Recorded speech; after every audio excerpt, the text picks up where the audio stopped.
오늘 함께 여러분과 나눌 말씀은 로마서 3장의 말씀입니다. 우리 한 절씩 교독하도록 하겠습니다. 9절부터 26절까지입니다. 제가 먼저 읽습니다. 그러면 무엇을 말해야 하겠습니까? 우리 유대 사람이 이방 사람보다 낫습니까? 전혀 그렇지 않습니다. 유대 사람이나 그리스 사람이나 다 같이 죄 아래 있음을 우리가 이미 지적하였습니다. 성경에 이렇게 기록되어 있습니다. 의인은 없다, 한 사람도 없다. 깨닫는 사람도 없고 하나님을 찾는 사람도 없다. 모두가 굴길로 빠져서 쓸모가 없게 되었다. 선한 일을 하는 사람은 없다, 한 사람도 없다. 그들의 목구멍은 열린 무덤이다. 혀는 사람을 속인다. 입술에는 독사의 독이 있다. 입에는 저주와 독설이 가득 찼다. 발은 피를 흘리는 일에 빠르며 그들이 가는 길에는 파멸과 비참함이 있다. 그들은 평화의 길을 알지 못한다. 그들의 눈에는 하나님을 두려워하는 빛이 없다. 율법에 있는 모든 말씀이 율법 아래 사는 사람에게 말한 것임을 우리는 압니다. 그것은 모든 입을 막고 온 세상을 하나님 앞에서 유죄로 드러내려는 것입니다. 그러므로 율법의 행위로는 하나님 앞에서 의롭다고 인정받을 사람이 아무도 없습니다. 율법으로는 죄를 인식할 뿐입니다. 그러나 이제는 율법과는 상관없이 하나님의 의가 나타났습니다. 그것은 율법과 예언자들이 증언한 것입니다. 그런데 하나님의 의는 예수 그리스도를 믿는 믿음을 통하여 오는 것인데 모든 믿는 사람에게 미칩니다. 거기에는 아무 차별이 없습니다. 모든 사람이 죄를 범하였습니다. 그래서 사람은 하나님의 영광에 못 미치는 처지에 놓여 있습니다. 그러나 사람은 그리스도 예수 안에서 얻는 구원으로 말미암아 하나님의 은혜로 값없이 의롭다는 선고를 받습니다. 하나님께서는 이 예수를 속죄 제물로 내주셨습니다. 그것은 그의 피를 믿을 때에 유효합니다. 하나님께서 이렇게 하신 것은 사람들이 이제까지 지은 죄를 너그럽게 보아주심으로써 자기의 의를 나타내시려는 것이었습니다. 하나님께서 오래 참으시다가 지금 이때에 자기의 의로우심을 나타내시는 것은 하나님은 의로우신 분이시라는 것과 예수를 믿는 사람은 누구나 의롭다고 하신다는 것을 보여주시려는 것입니다. 아멘.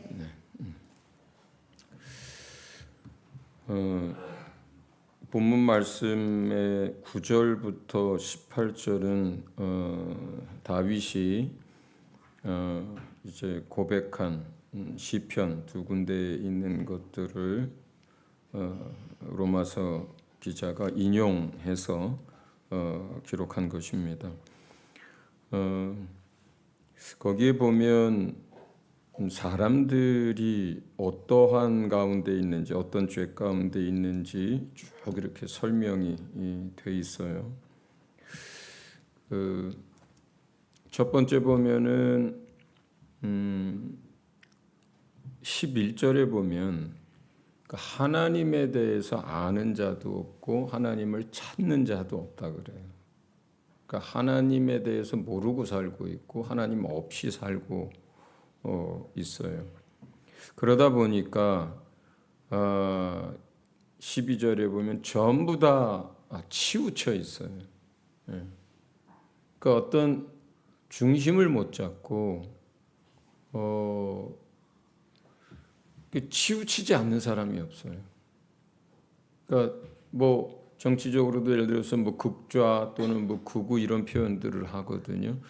그런 표현들은 전부 다 한쪽으로 좀 너무 치우쳤다는 뜻이에요.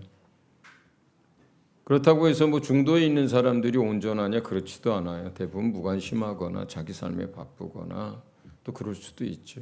그러니까 뭐 어디에 우리가 서 있든지 간에 대부분의 사람들은 자기가 아무리 상식적이고 합리적이라 하더라도 대부분 치우쳐서 생각하고 자기 편에서 생각하고 그렇게 이제 살아갑니다.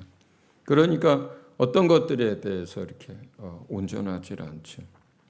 그 다음에 바울과 또 이제 다윗이 하는 이야기 가운데 제일 많이 할애하고 있는 우리의 모습이 13절, 14절인데 우리가 하는 말에 관한 것들이에요.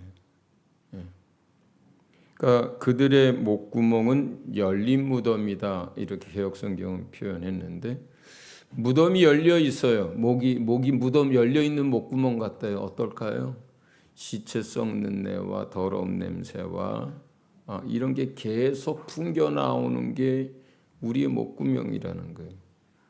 우리의 목에서 우리의 입에서 나오는 말들과 이런 것들이 더럽고 마치 시체가 썩는 것 같고 이러한 얘기들을 계속 이제 냄새를 풍기고 말을 한다는 뜻이에요.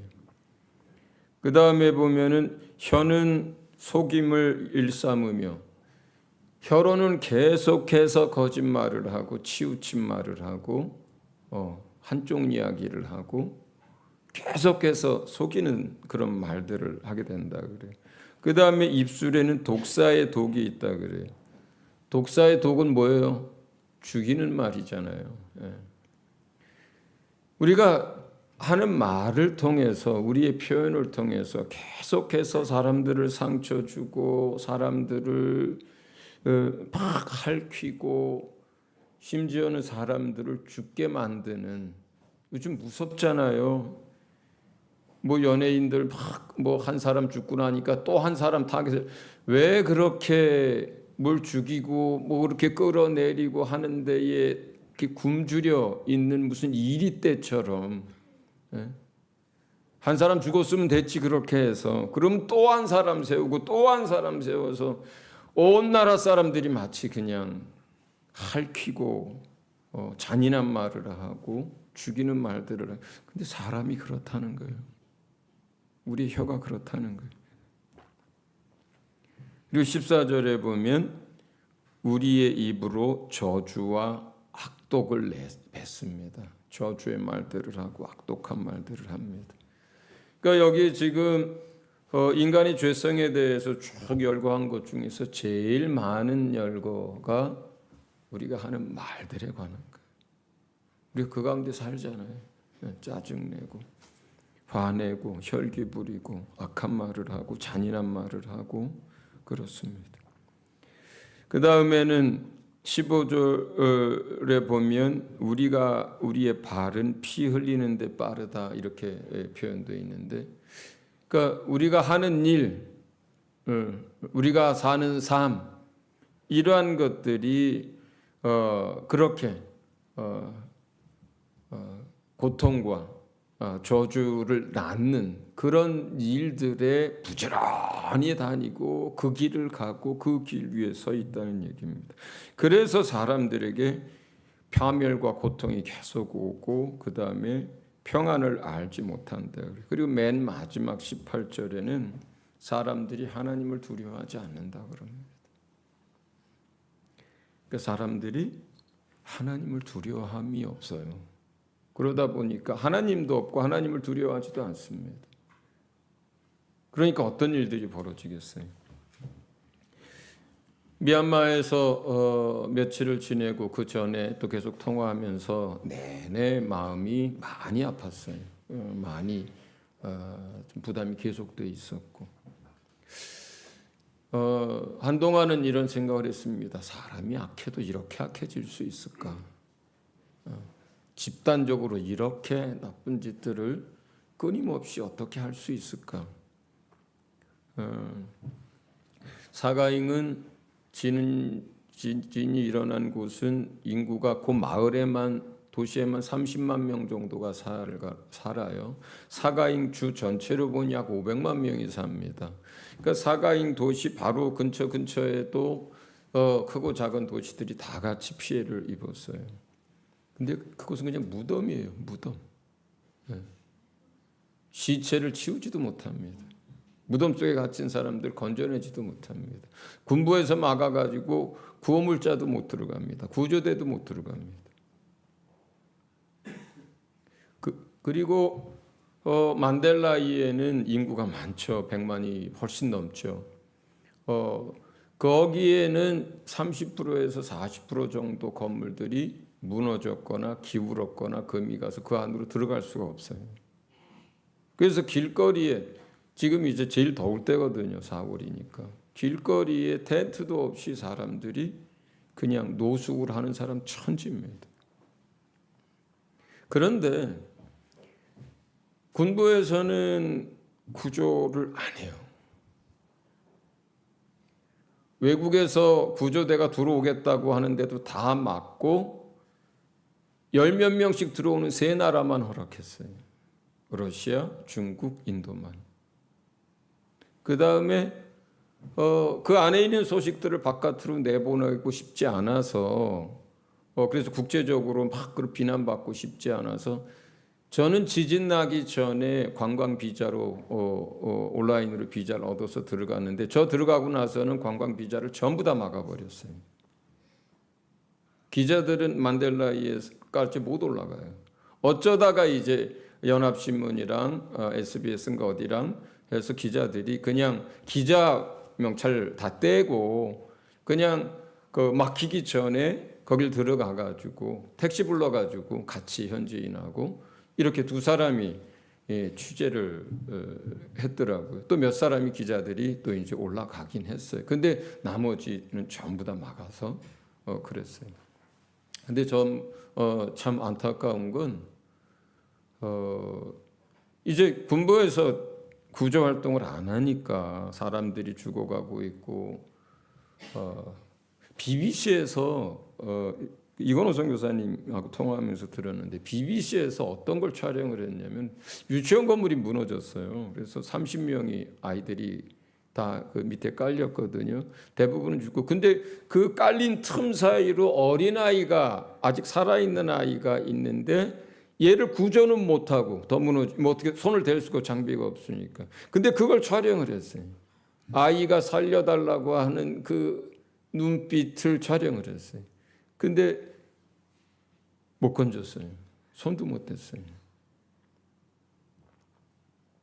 근데 심지어는 너무너무 이제 상황이 나쁘고 막 깔려 있고 사람들이 손도 못 대고 뭐 장비가 있어야 들어올리고 하는데 이런 상황이니까 또 사람들이 물도 없고 막 그러니까 이제 민간 기업 몇 기업하고 우리 제가 썼던 최갈렙 선교사님하고 이제 몇 사람이 군부를 찾아갔어요. 우리가 돕겠다고. 그랬더니 군부가 그것도 말리더라고요. 왜냐하면 그 사람들이 나서서 도우면 자기네가 욕을 먹으니까. 근데 생각해 보니까 뭐 말할 것도 없는 것이 사실은 지진 나기 전에 이미 사가잉에 2만 채가 무너졌거든요. 군부에서 폭격을 해가지고 거기가 대표적인 반군 그러니까 시민군이 점령한 지역이에요. 그러니까 거기에 시민군이 점령해 있으니까 거기다 대고 민간이고 시민군이고 상관없이 그냥 계속 폭격을 해댄 거예요. 그래가지고 이미 지진 나기 전에 2만 채가 무너져 있었거든요. 수많은 사람들이 죽고 그 다음에 반군에게서 마을을 빼앗기거나 도시를 빼앗기면 그 마을 도시를 그냥 폭격을 하고 물러나와요. 누가 죽든 간에. 그러니까 이렇게 하던 사람들에게 만델라이든 뭐 사가잉이든 지진으로 죽어가는 거 건물이 무너진 거 이건 아무 관심이 없는 거예요. 지진이 안 났어도 본인들이 폭격하면서 그 짓을 하고 있었으니까.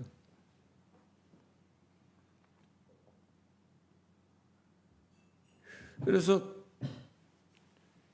그냥 그런 이야기들을 계속 듣고 또 영상으로 보고 실제 그 가운데 있던 나왔던 선교사 이야기를 듣고 전화 통화를 하면서 마음이 내내 많이 이제 무거웠었어요. 그런데 이 말씀이 이제 생각이 나는 거예요. 이게 어디 그들만 특별하게 약해서인가? 사실은요, 근대 사회가 되기 이전에 부족 간의 나라 간의 전쟁이 일어나면 정말 참혹한 거였어요. 성경에서도 구약 시대의 전쟁에 대한 설명들이 나오면 참혹하잖아요. 예. 인권이고 국제 무슨 규약이고 없어요.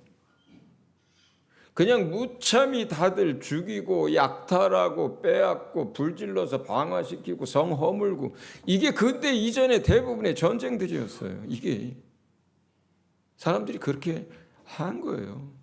지금이나 무슨 민간인 무슨 군인 구별하고 무슨 뭐 인권 얘기를 하지, 불과 몇백 년 전만 해도 인류사는 그렇지 않았던 거예요. 히틀러의 학살 얘기만 있는 게 아니고, 일제시대에 군인들이 사람들 생체 실험하고 마루타하고 뭐 그런 것만 있는 게 아니라, 인간이 가지고 있는 죄성과 그들 가운데 우상의 영들, 악한 영들, 이런 영들이 함께 역사를 하면 이런 일들이 세상 도처에서 일어날 수 있는 것이고, 그리고 성경에서는 이렇게 얘기합니다. 그러면 우리는 나으냐? 9절에 그렇게 시작을 해요. 그러면 우리는 나으냐? 그들보다 더 나으냐? 자식을 제물로 잡아들이는 그 이방인들보다 우리는 더 나으냐? 나무로 조각을 내서 우상을 섬기고 거기에다 절하는 그들보다 우리는 나으냐? 남자와 남자가 더불어 여자와 여자가 더불어 할 수 없는 일들을 하는 그들, 그 이방인들의 그 음행보다 그러면 우리는 더 나으냐?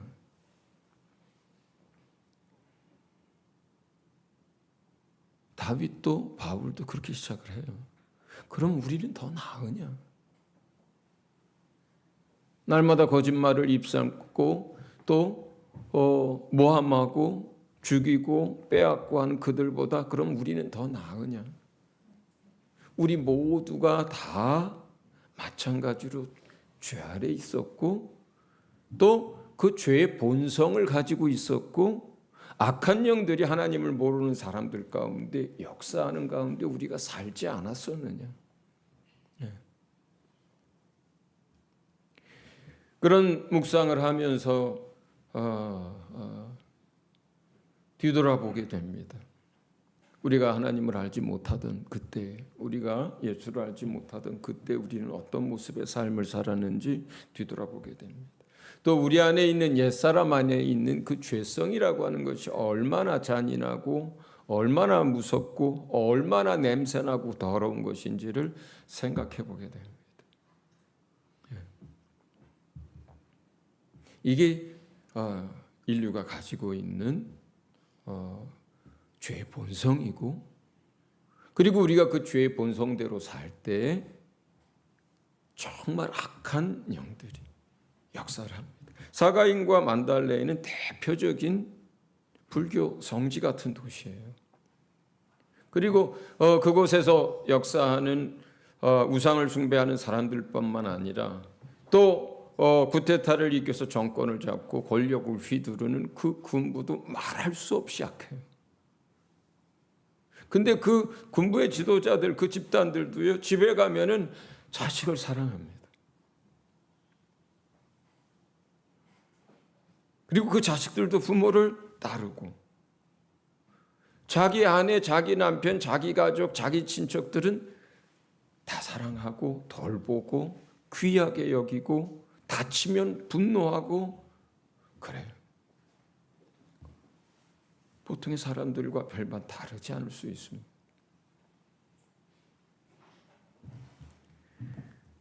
이것이 인간의 죄성의 모습들이고 또 악한 영들이 역사할 때 일어나는 이런 일들입니다.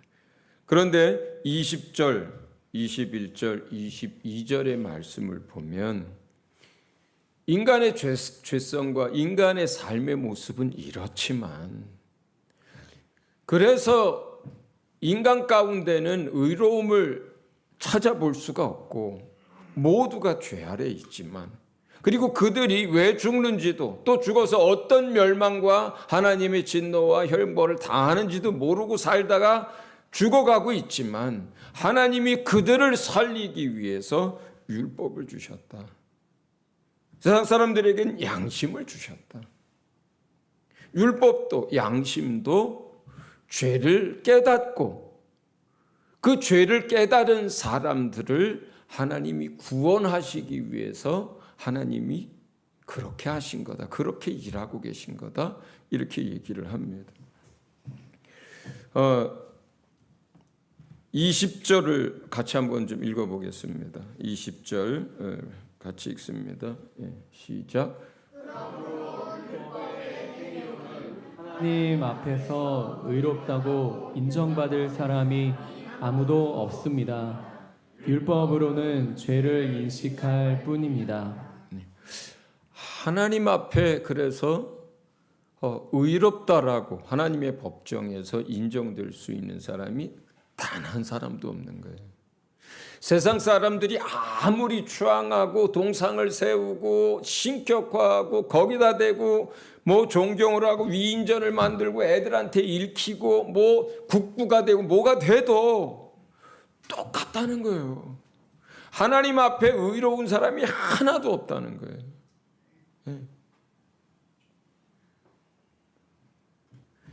의롭다라고 인정을 받아야 구원을 받고 의롭다고 인정을 선고를 받아야 지옥으로 들어가지 않고 의롭다고 판단되어져야만 그 완전한 하나님의 나라에 들어가는데 그럴 수 있는 사람이 하나도 없다는 거예요. 오직 의는 하나님 한 분에게밖에 없어요.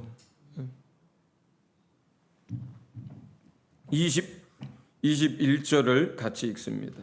21절 시작. 그러나 이제는 율법과는 상관없이 하나님의 의가 나타났습니다.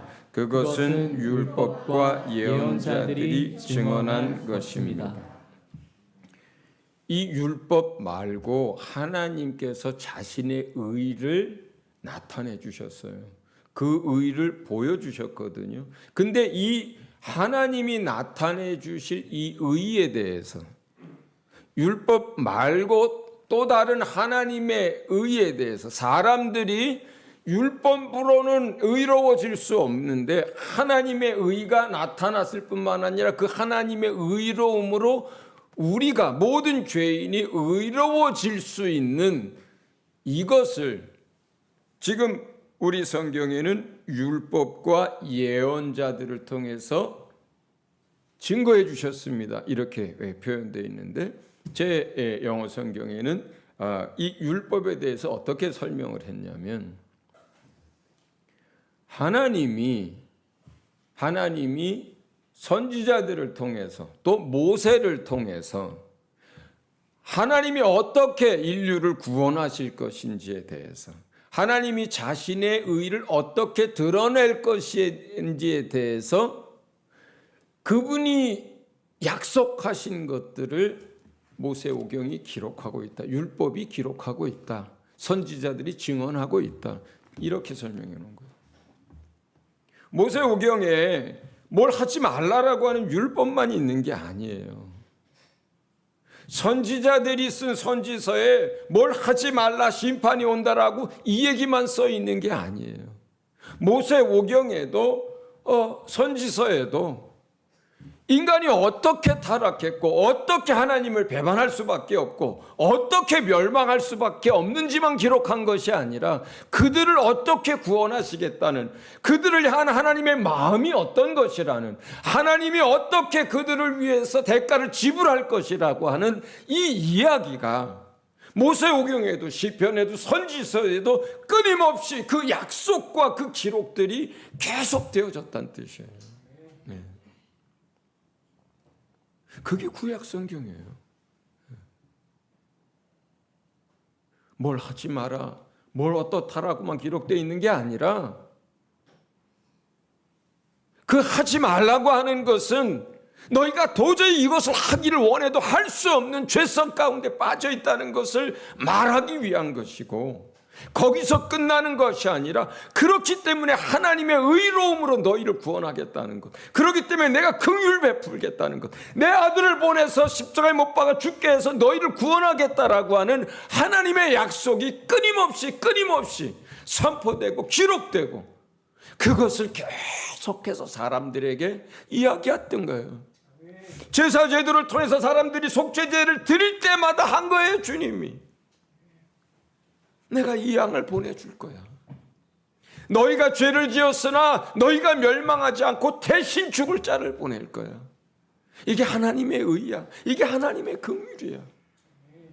하나님은 그런 하나님이야. 이 얘기를 예언서든 시편의 고백이든 제사든 율법이든 창세기 3장에 사람이 타락하는 그 순간부터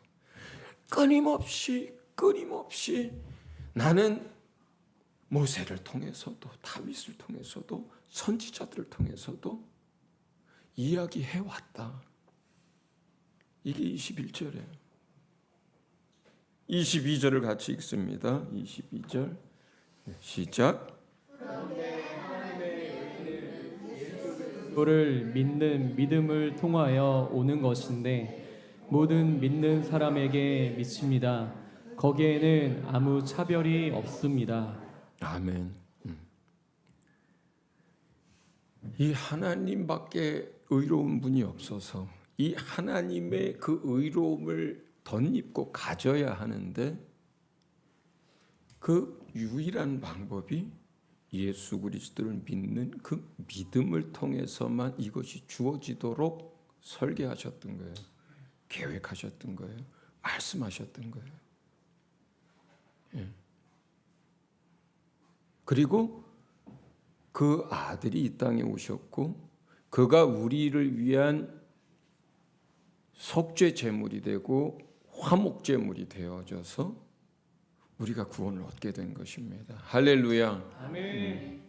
그래서 세상의 의는 아무것도 없고 온 우주 만물 가운데 의라고 하는 것은 하나님 한 분밖에 없는데, 저와 여러분이 그 믿음을 통해서 예수 그리스도의 대속의 그 은혜를 입는 것을 통해서 하나님 앞에서 우리 모두가 다 의롭다라는 선고를 받는 그러한 사람들이 된 줄로 믿습니다. 이번에 하루 만에 1,500만 원이 헌금이 모아졌어요. 여러분 생각해 보세요. 저희 서진교회 부자가 누가 있습니까? 예수생명교회도 똑같습니다. 거기가 작년 성도가 100명 정도 되지만 부자가 없어요. 다 가난합니다. 그나마 장로 중에 한 두세 사람이 기업을 운영하고 있어서 그 전에 11조도 헌금도 이제 퍽퍽 내고 있던 몇몇 사람들이 있었는데, 그 사람들조차 지금은 그럴 수 있는 힘이 없는 상태가 되어버렸어요. 없어요, 돈이. 한 분이 28만 5,135원을 송금했습니다.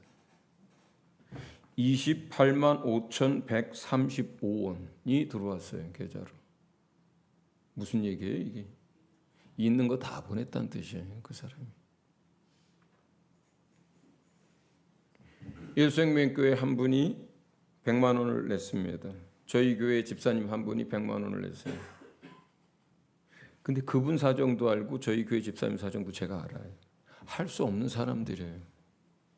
그렇게 할 수 없는 사람들이에요, 지금. 최근에 예수생명교회 젊은이 하나가 애쓰고 기다리고 하다가 겨우 취업이 됐어요. 아직 첫 달 월급을 못 받았습니다. 그 젊은이 첫 달 월급 받으면 첫 열매라고 다 드릴 거라고요.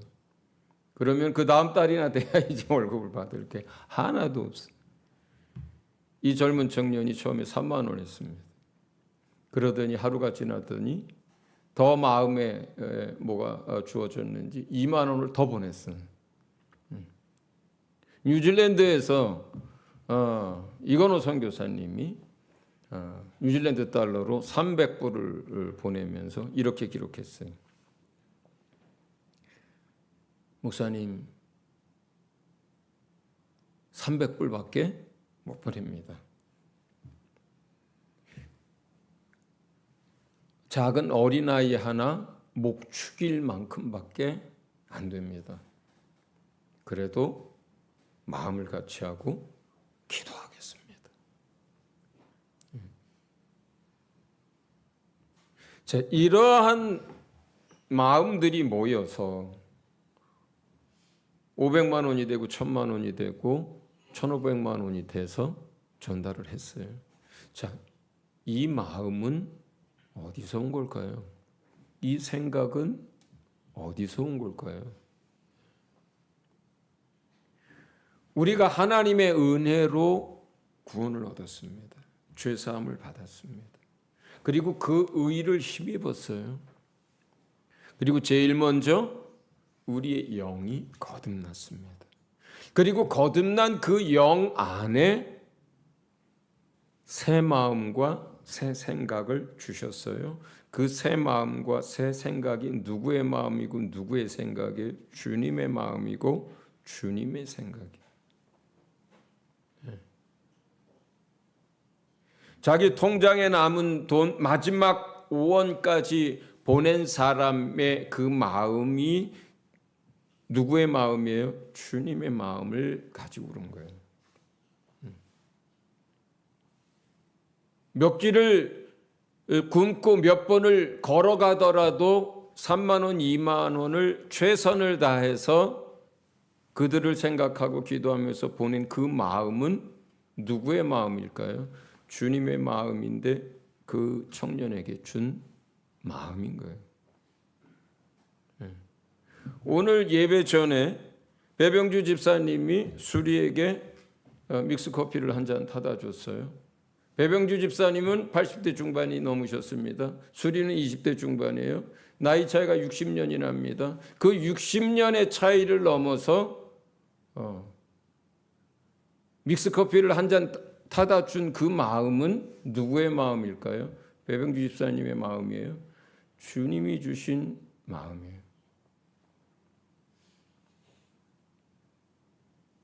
여러분과 제 안에 있는 다른 사람을 생각하고 또 누군가를 위해서 기도하고 또 누군가를 위해서 섬기는 그 마음과 그 생각은 주님의 마음이에요. 주님이 주신 생각이에요. 그걸 새 사람이라고 부릅니다. 그것을 하나님의 자녀라고 불러요. 그것을 그리스도인이라고 불러요. 우리의 겉모습은 육체는 날마다 병들고 약해지고 그런 모습으로 그렇게 바뀌어져 가지만 우리의 마음과 우리의 생각은 시간이 지날수록 주의 나라가 가까워질수록 믿음의 횟수가 더해질수록 더 새로워지고 더 온전해지고 우리가 품은 마음도 주님의 마음이요 우리가 품은 생각도 주님의 생각이요 우리가 하는 말도 주님의 말을 하는 사람들로 바뀌었습니다. 이 모든 것들이 하나님의 은혜로 말미암은 거예요. 네. 하나님이 주신 것들로 말미암은 거예요. 할렐루야. 네. 여러분들은 그런 사람들이에요.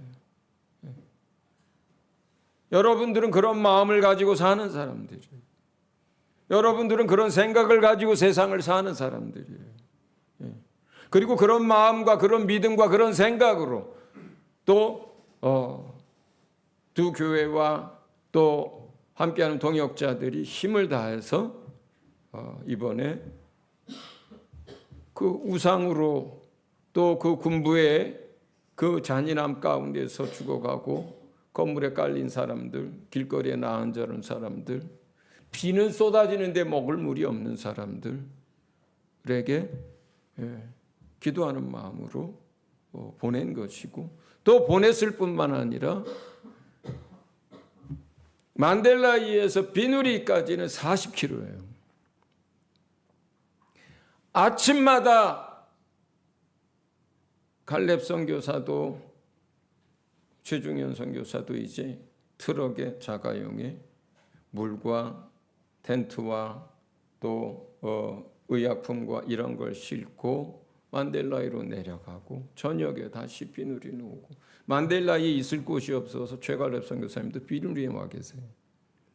그렇게 날마다 또 성도들과 함께 날마다 여러분이 주신 그 마음과 기도로 힘을 얻어서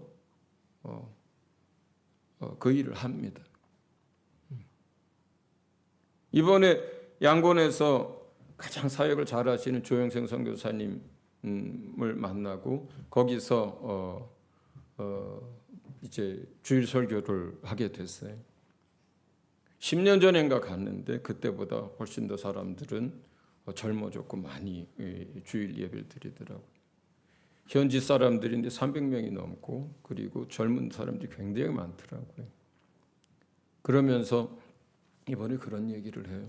C2C를 통해서 2년 전부터 계속해서 많은 사람들에게 복음을 전했고 너무너무 효과적이고 그리고 영접한 사람은 무지기수로 많은데 정말로 그 사람들이 세례를 받으면 개종을 한다는 뜻이에요. 완전히 달라요. 그 사람들에게 의미는. 2년 동안 64명째 세례를 받았더라고요. 제가 갔을 때 한 사람 이제 세례를 받았어요. 그러면서 이런 얘기를 해요. 목사님, 미얀마에도 영적 기류가 바뀌었어요. 이렇게 얘기하더라고요.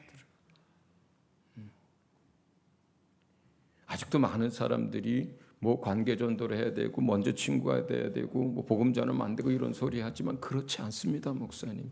이미 영적 기류가 바뀌었어요. 하나님이 이 나라를 구원하는 그 역사가 이미 양곤에서부터 본인들은 지금 2년째 계속 경험하고 있습니다. 코로나가 중요한 변수였고 그 이후로 계속해서